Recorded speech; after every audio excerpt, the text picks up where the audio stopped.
it's Molly from Pen and Hub Studios. Today I'll be showing you how to draw Toothless from How to Train Your Dragon.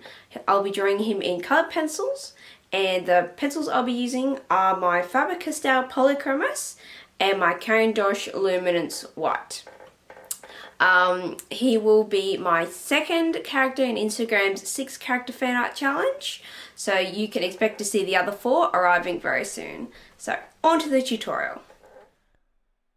So, starting Toothless's drawing, I'm using a light cool grey to block in my first layers.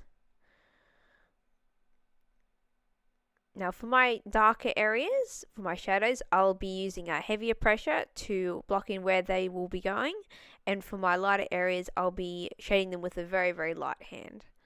Now how I got my line drawing on my paper is I traced it off my computer monitor screen. Now I don't always recommend tracing. It's always good to do some freehanding and then some tracing.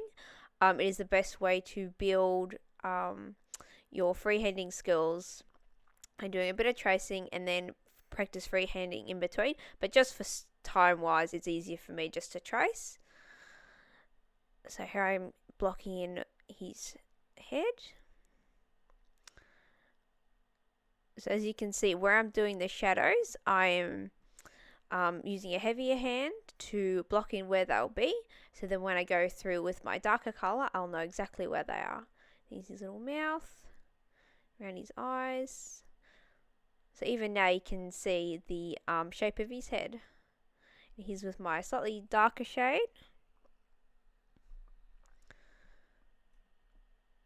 I am blocking in the values.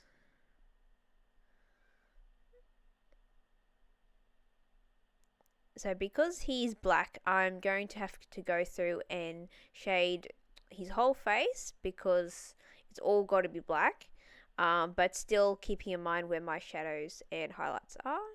Now if you look up into the top left hand corner, that is my reference photo.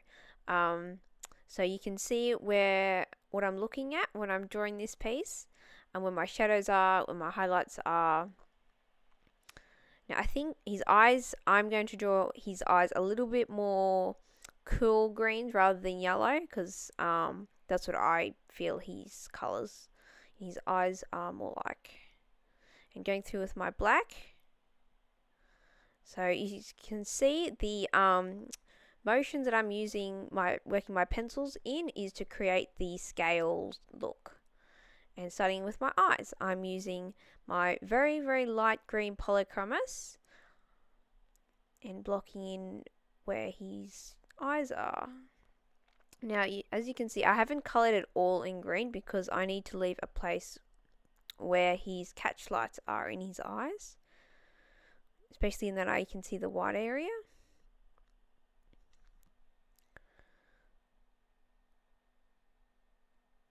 So this darker green, I'm shading around the eye to make it more round, and going to be adding the little streaks in his eyes to give it the texture like in the photo.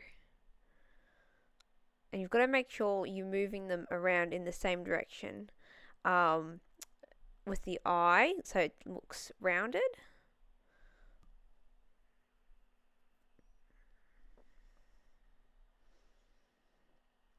See, there is my little catch light area on the right of that eye. You've always got to make sure you shade at the top side of the eye under the eyelid. That's also very important to make it look round. So there is my very, very sharp black Polychromos I'll be using to draw his pupil. So I'm first outlining it with pushing very hard to make it a nice crisp outline. It's always way easier to draw something realistic with a sharp pencil, especially on this scale since it's so small. It's very hard to make something look crisp with a dull pencil. And I'm going around and adding a darker shadow around the top of his eye under the eyelid. See, there is my catch light. So I'm going to shade it a little bit more, but you can see it's a very, very important part of the eye, and it will look really strange if you don't put it in. And the catch light is a little white area I've left, in case you don't know what I'm talking about. So I'm crispening up the outline of his eye there. And see how I keep turning the pencil? That is to rotate it to find the sharper areas on the tip of the pencil, because it gets worn down very quickly. So I'm going through and shading these other pupil. So I'm going to colour this catch light in a little bit more. It's not like that in the reference photo, so that was actually my fault. So learn from that and don't colour it in this much.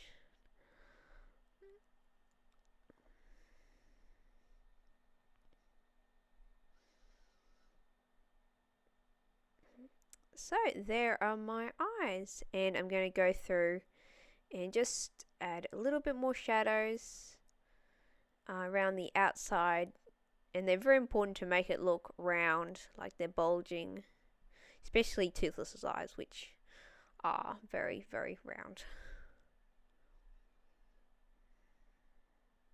So there is my white Caran d'Ache Luminance pencil to try and brighten the catch light back up. But as you can see, it never brings it back to pure white.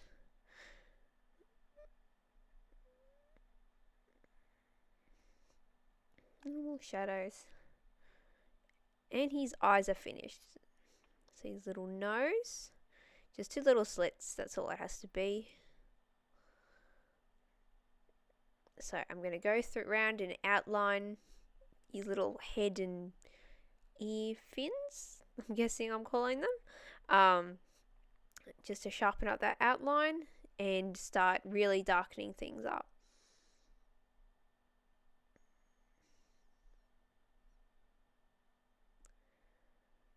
And this is another time you've got to have very sharp pencils. So if you're a little worried, just get your pencil sharpener out and sharpen everything up. And there are his little fins on the top of his head. Just little round knobs are all you have to put in, because it's so small, you're not going to get all that detail in. So I'm going through and working on his neck. So there's my black colored pencil, and I'm darkening everything up. And then I'm going to go back through with my white Caran d'Ache Luminance, lighten everything up, and then go back with my black shadows. And there is my finished piece. Thank you for watching. I hope you enjoyed it. Now remember, you can follow me over on Facebook and Instagram. Links below in the video description. I'd really appreciate it if you could subscribe to my channel. And if you do, you'll be able to see a couple of my other little characters appear very soon as well. So thank you. Bye.